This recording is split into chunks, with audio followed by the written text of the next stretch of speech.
Okay, YouTube, price them all back. Price them all here with the Templar, and I finalized the sprocket install, as you can see, and just warming up the bike to take it out for a ride for the first time with the chain and the whole thing. Anyways, I ended up removing 2.5 links.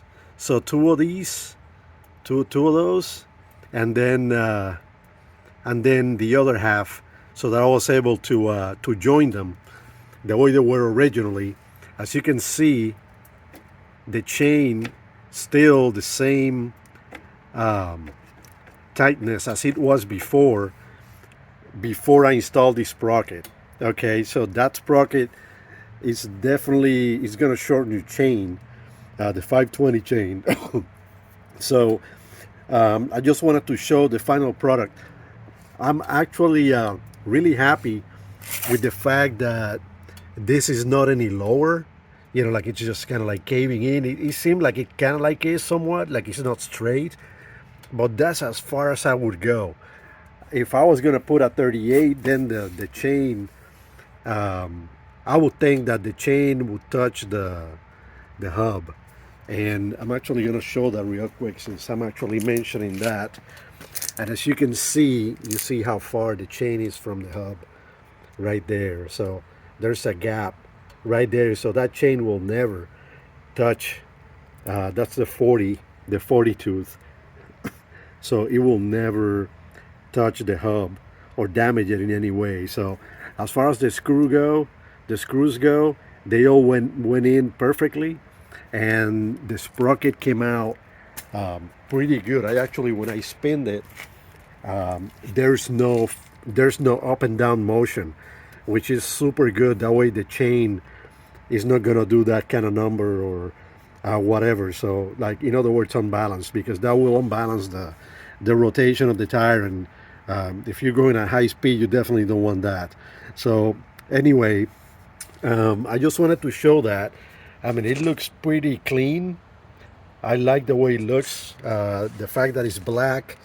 I'm actually gonna be testing how long it lasts, so I will probably, or most certainly, do a video on that eventually, and all the mods. What I'm gonna do with the bike is that I'm gonna take it out for a ride and see how well it does. Like I mentioned before, I was able to do 30 miles an hour in third gear, kind of like pushing it a little bit. I mean, obviously the carb has a lot to do with it, in a way. I haven't changed the spark plug or anything, so with all the things that I've done to this bike so far, considering I just wanted to buy it to destroy it, so to speak, that was the main purpose for this particular bike, was to take it out to the field and run it down to the ground. But I'm spending money on it, so I guess I will be keeping it, or even try to destroy it at that point, but it doesn't matter. I don't really think it's even possible, considering I already had this bike underwater, and it started right up, no problem. So anyways, as far as the mods, other things that I've done to this bike, not just that, the particular thing that I just did there, the sprocket, but I actually did this bag here that I bought at Cycle Gear, and that fit pretty good. It fits a couple of bottles of water.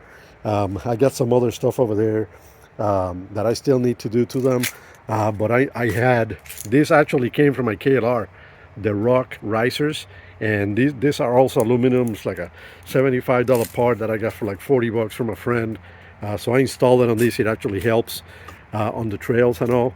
So, and the lights, a friend of mine gave me that, made in China lights. I think they cost like 10 bucks in Amazon. So I installed that, made a small harness for them, and everything else, as you can see, obviously I did the tires.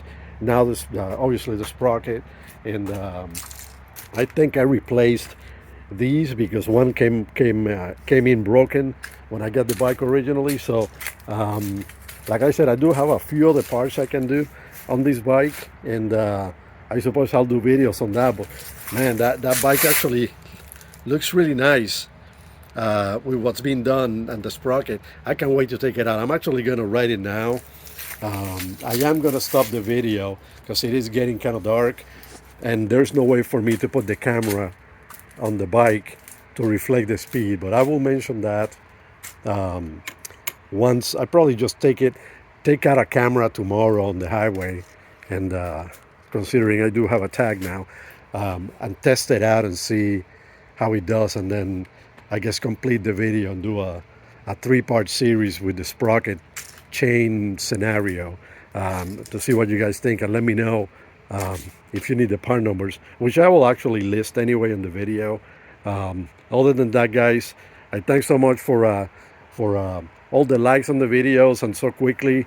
I've actually spoke to a few people, and I'm actually seeing more interest on this particular bike than my RC 390, which is kind of an interesting thing.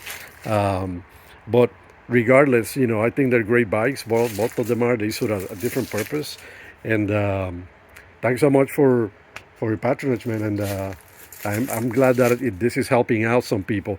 So, but anyways, other than that, appreciate it, guys. And I'll post a video later in regards to the speed and how it behaved and how the sprocket is doing. Okay, thanks so much, and I will do another video later. Thanks.